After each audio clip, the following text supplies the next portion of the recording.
कुम्मनदास जी बोले जे द्वापर ना है कलयुग है, सोटा पढ़ेंगे तुम पढ़ेंगे मुंह कहा समाचार जाओ जय जय पिट गए हो। ठाकुर जी पिट गए। ठाकुर जी बोले ना पिटेंगे तो ना हम, खैर इतनी तो हमारी अभ्यास है चोरी को, लेकिन अकेला ना जाऊंगा, तू चले तो चले। कुम्मनदास जी बोले मैं बड़ो बूढ़ो मैं कैसे जाऊंगा। बोले कछु मत करियो, बस फुर्ती रखियो फुर्ती, बाकी सब मैं संभाल लूंगा। बड़ी प्यारी कथा है। इस कलिकाल में ठाकुर जी शयन को चले गए, सब दर्शनार्थी अपने अपने घर को, मंदिर परिसर के सब लोग अपने घर को चले गए। ठाकुर जी ने कुम्मनदास को इशारा कर दिया, बोले जैसे सब जाएं पीछे खिड़की पे आ जाइयो।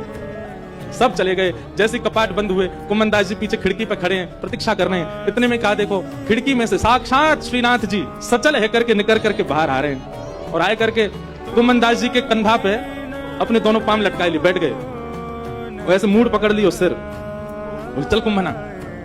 बोले जानो कहां को। बोले तू चल मैं बता रहा हूं, यहां से सीधे चल, आगे पोखर आएगा माते दाएं मुड़ जाइयो, फिर माते बाएं मुड़ जाइयो, बाएं तो फिर सीधे जाइयो, सीधे तो फिर बाएं मुड़ जाइयो, वहीं हवा को घर। कुम्मनदास जी बोले पूरी दुनिया आपका पथ जानती है पर आप अपने प्रिय का पथ जानते हो ना। ये सौभाग्य है उस सखी का कि आप उसका पथ जानते हो, आप उसका मार्ग जानते हो। कुम्मनदास जी ने दोनों पांव पकड़े, छोटे से ठाकुर जी कंधा पे बैठे हैं और सब बता रहे हैं यहाँ तो मुड़ जा, यहाँ तो मुड़ जा, सीधा चल। अब देख जे आगोवा गोपी को घर, और छत से सीधे अंगना में पहुंचे, वहां देखी एक छींका पे मक्खन रखो। ठाकुर जी देख वो धरो। कुम्मना तू खड़े हो जाओ, मेरे पांव पकड़ लियो, देख या मक्खन खाएंगे हम। कुम्मनदास जी खड़े हैं और ठाकुर जी अभी तो लटका के पांव बैठे भाई, अब ठाकुर जी ने दोनों कंधान पे पांव धरे, सिर पकड़ करके धीरे धीरे उठे, छींका पकड़ लियो, और छींका में ठाकुर जी मक्खन निकाले और मक्खन निकाल के चाटे और प्रेम से पावे। कुम्मनदास जी बोले जय जय मैं हूं आया हूं संग में मुंह पे पवाए दो। अरे अरे मैं तो भूल ही गया, रुक जा, बड़ो जोर का मक्खन है। निकाल करके ठाकुर जी ने पायो, और जितनों जीव में आयो बाकी जो बच गयो ऐसे नीचे हाथ करके कुम्मन जल्दी मुंह खोल अपनो। अब कुम्मनदास जी मुंह खोले, ठाकुर जी आंख पे लगा में, नाक पे लगा में, और जैसे ही मुख में दियो है ठाकुर जी के हस्त कमल से मक्खन मुख में जाते ही कुम्मनदास जी तो मंत्र मुग्ध हो गए। कुम्मनदास जी के हाथ वाथ सब ढीले हो गए। ठाकुर जी बोले कुम्भना में गिर जाऊंगा, संभाल के पकड़।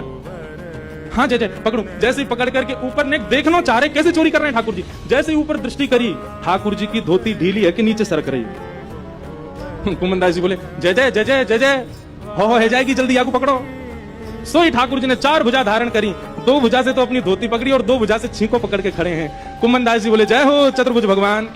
शंख चक्र गदा पद्मधारी चतुर्भुज तो बहुत देखे, पर मक्खन चोरी कर, मक्खन हरण चतुर्भुज पहली बार देखे।